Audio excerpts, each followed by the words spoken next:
말씀 제목은 우리 폭풍우 가운데서라고 이렇게 잡은 것은 1절에 폭풍우 가운데서 드디어 하나님이 말씀하시기 때문입니다. 이처럼 고난이요 끝이 있다는 것을 저와 여러분들이 알아야 한다라는 것이죠. 드디어 기나긴 이 변론들 끝에 하나님이 등장하십니다.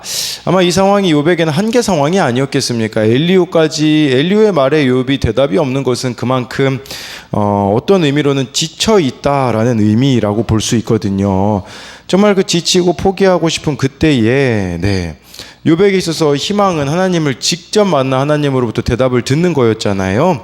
근데 하나님이 드디어 등장하신다, 또 이렇게 개입하신다라는 것을 통해서 우리에게도 참 막연함 가운데도 하나님을 저와 여러분들이 기대한다면 등장하실 때가, 또 나의 삶에도 개입하실 때가 온다라는 것이에요. 그래서 첫 번째로 폭풍우 가운데서 말씀하시는 여호와를 만날 수 있습니다. 우리 1절부터 3절을 보면요, 그때 여호와께서 폭풍우 가운데서 욥에게 말씀하여 이르시되 무지한 말로 생각을 어둡게 하는 자가 누구냐?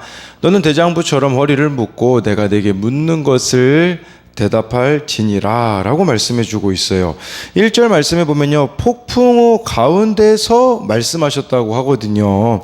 폭풍우는 우리들에게 무엇을 뜻하는 거겠습니까? 바로 저와 여러분들이 문제 상황, 또 고난이라고 볼 수가 있고요, 나에게 주어진 또 가혹한 현실이라고 볼 수 있습니다. 그런데 그 폭풍우 가운데서 하나님의 말씀이 임한다라는 것이에요. 그래서 그곳이, 내가 정말 외면하고 피하고 싶은 그곳이 하나님의 말씀이 임하는 자리라는 것을 기억해야 된다라는 거죠.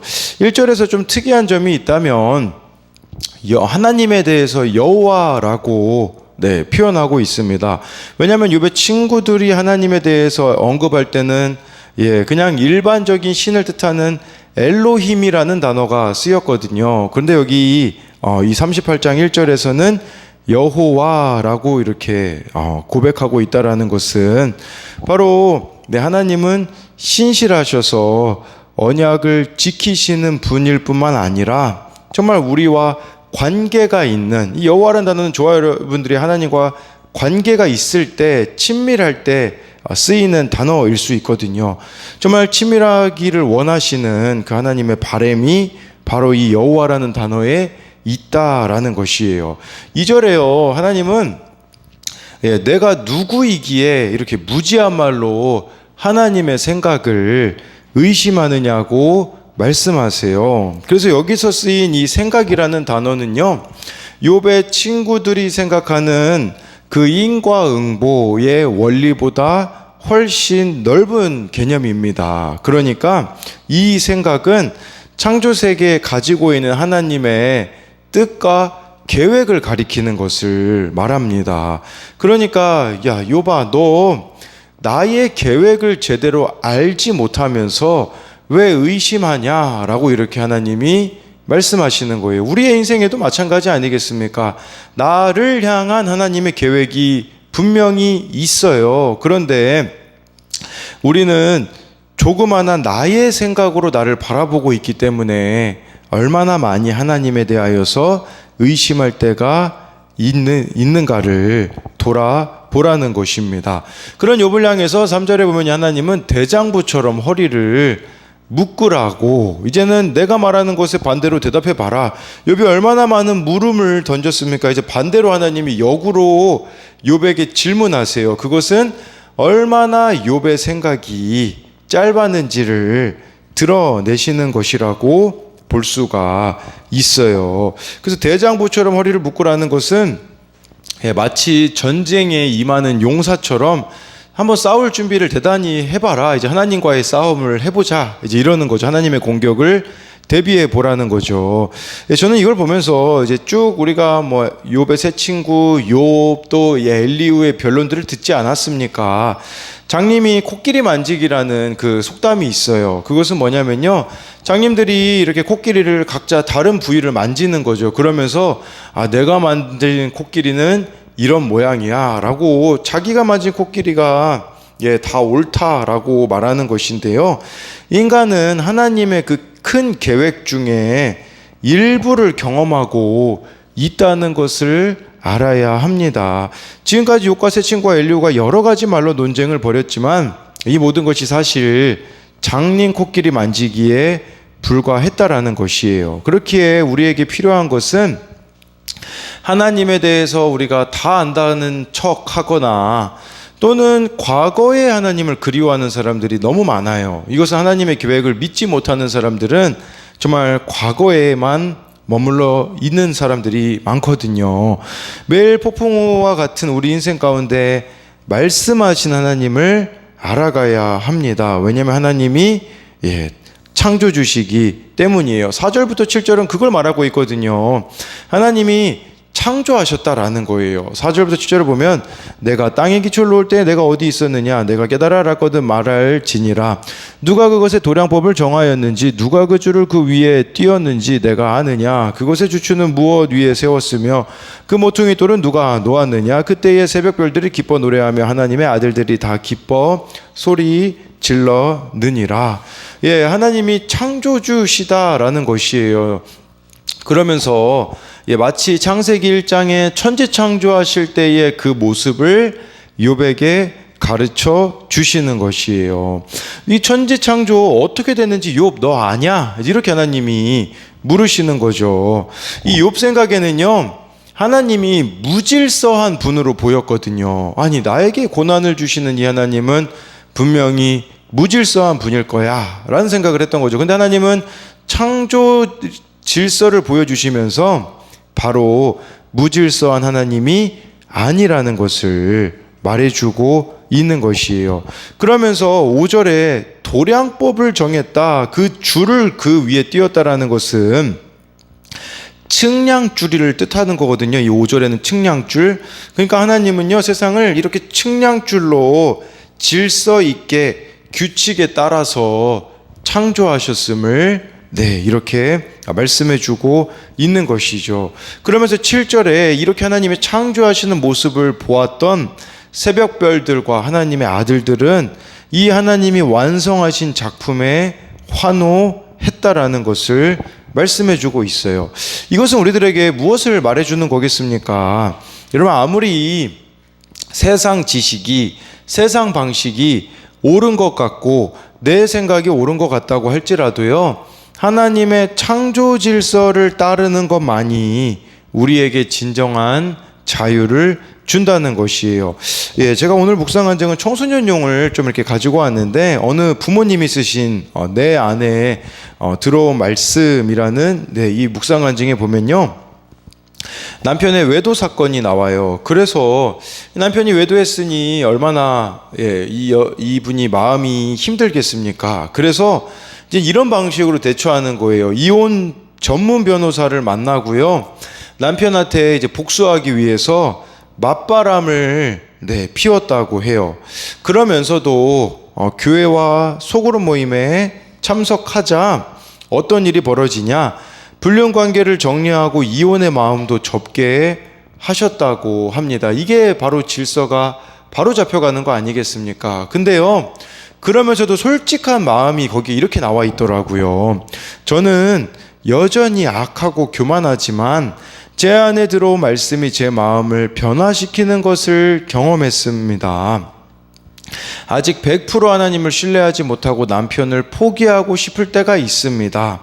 그러나 이제는 저를 변화시키신 주님이 가정도 변화시켜 주실 것을 믿으며 말씀에 기대어 살아가겠습니다 라는 고백이 나와 있더라고요. 이 고백이 무슨 고백이겠습니까?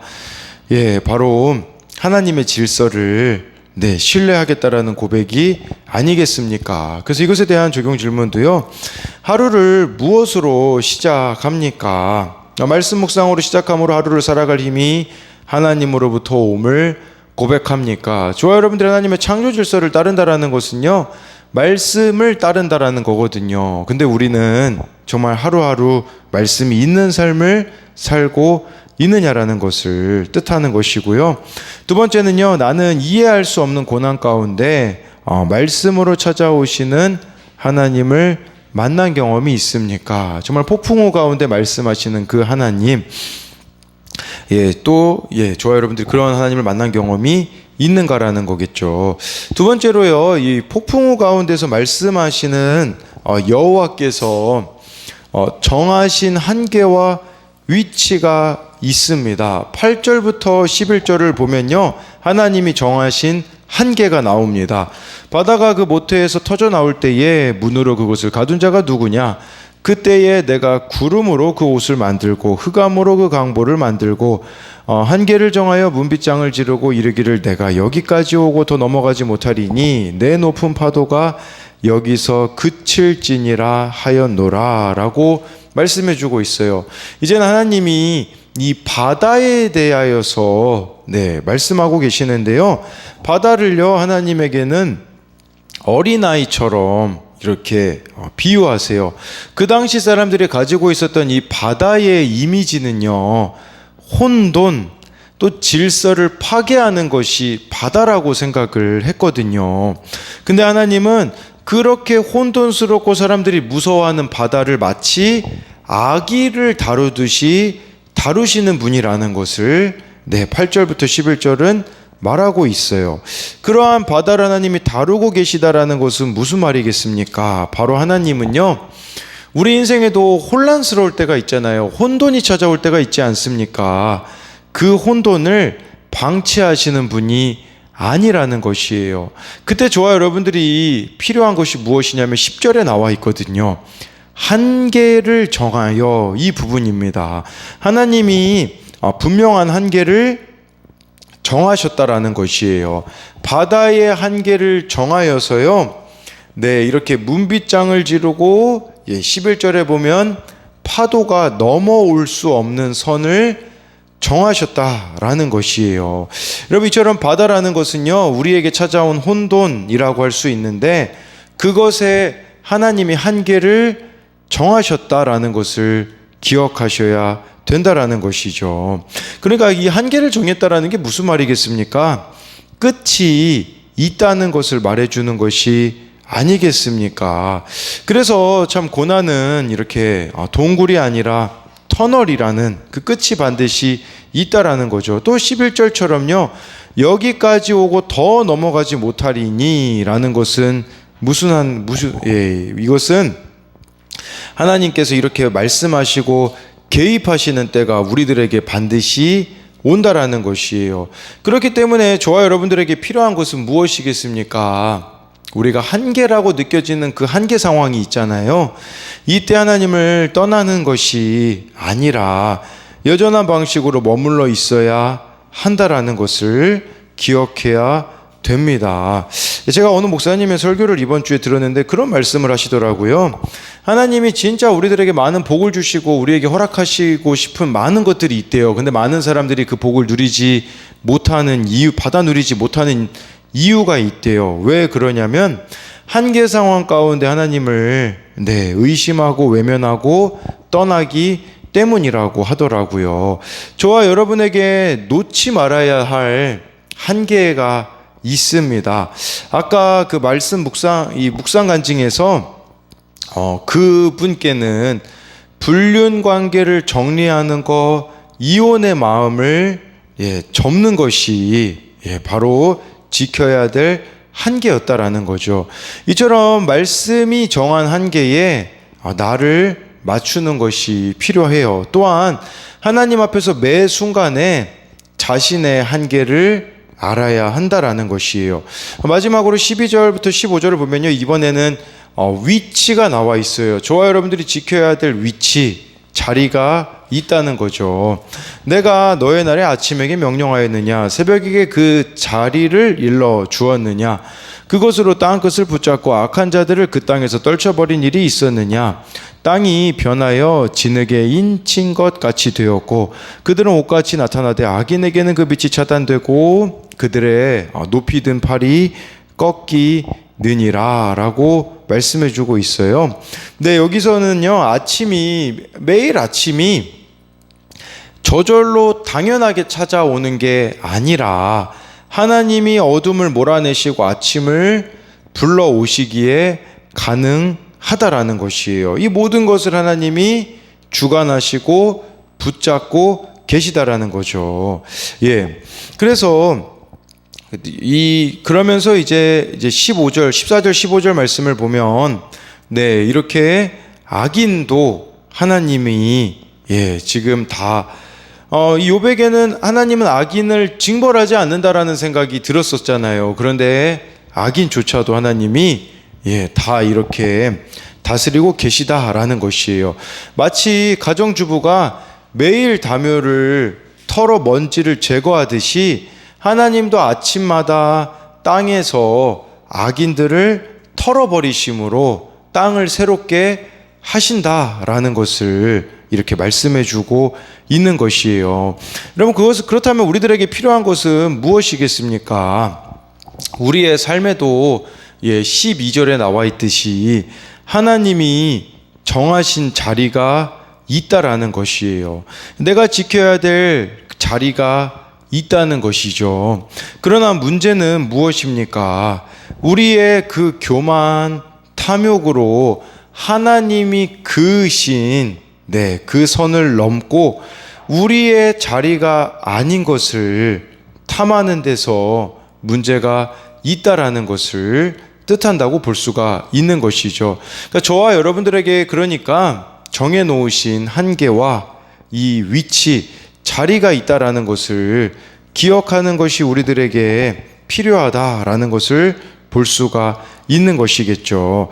저는 그래서 이 말씀을 보면서 참 들었던 너무 많이 언급한 내용이기도 하지만 생각이 났던 인물이 바로 가인과 셋이 생각이 나더라고요. 정말 가인이 아벨을 죽이고서는 어떤 삶을 살아갑니까? 한계 없는 삶, 자리 없는 삶을 살아가요. 그 후손들이 어떻게 됩니까? 세상적으로 보기에는 잘 되죠. 잘 되지만 결론적으로는 또 살인을 저지르고 그런 모습을 보여주지 않겠습니까? 그러나 이제 그 아담과 하와에게 하나님이 이제 아벨이 죽었으니 셋을 주시잖아요. 셋은 에노스를 낳습니다. 에노스는 한계 불가능한 상황 또는 장애아라는 의미를 가지고 있거든요. 그때 셋은 어떻게 합니까? 주어진 자리를, 주어진 한계를 인정하잖아요. 그러자 어떤 일이 벌어집니까? 가인의 후손은 더 큰 살인으로 마치게 되어지지 않습니까? 그런데 바로 이 셋의 후손 에노스는 그때 사람들이 비로소 여호와의 이름을 불렀다라는 것이에요. 무슨 말이냐? 저와 여러분들에게 하나님이 정해놓으신 한계와 그 위치, 자리를 믿음으로 잘 지켜 나아갈 때에 구원의 일이 일어난다라는 사실이에요. 자녀들의 구원 어떻게 이룰 수 있겠습니까? 우리가 더 좋은 환경, 더 좋은 상황들이 자녀들에게 주어진다고 해서 그들이 하나님 앞에 돌아오는 게 아니에요. 내가 하나님 앞에서 주어진 이 한계와 자리를 지켜야지 구원이 이루어진다라는 사실입니다. 그래서 이것에 대한 적용 질문은요, 가족과 이웃의 구원을 위해 내가 자랑해야 할 나의 한계는 무엇입니까? 여기서 말하는 한계는 우리의 어떤 자랑거리나 그런 것이 아니라 정말 저와 여러분들이 그 말씀의 경계선을 지키고 있는가에 대한 부분과 동시에 우리들의 그런 또 연약함을 고백하는 거라고 볼 수 있겠고요. 두 번째는요, 자꾸만 외면하고 벗어나고 싶어하는 하나님께서 내게 정하신 자리는 무엇입니까? 라고 해서요. 정말 저와 여러분들이 이 욥기 38장까지 오느라 참 많은 우리가 수고를 하였는데 38장부터 하나님이 개입하신다라는 그 사실을 잊지 않으셨으면 좋겠어요. 참 여러분들이 각자가 다 겪고 있는 고난들이 있을 겁니다. 그러나 그 고난 가운데 하나님이 반드시 개입하실 때가 있음을 믿음으로써 우리에게 정해놓으신 그 한계와 자리를 잘 지켜나가는 저와 여러분들이 되기를 소망합니다.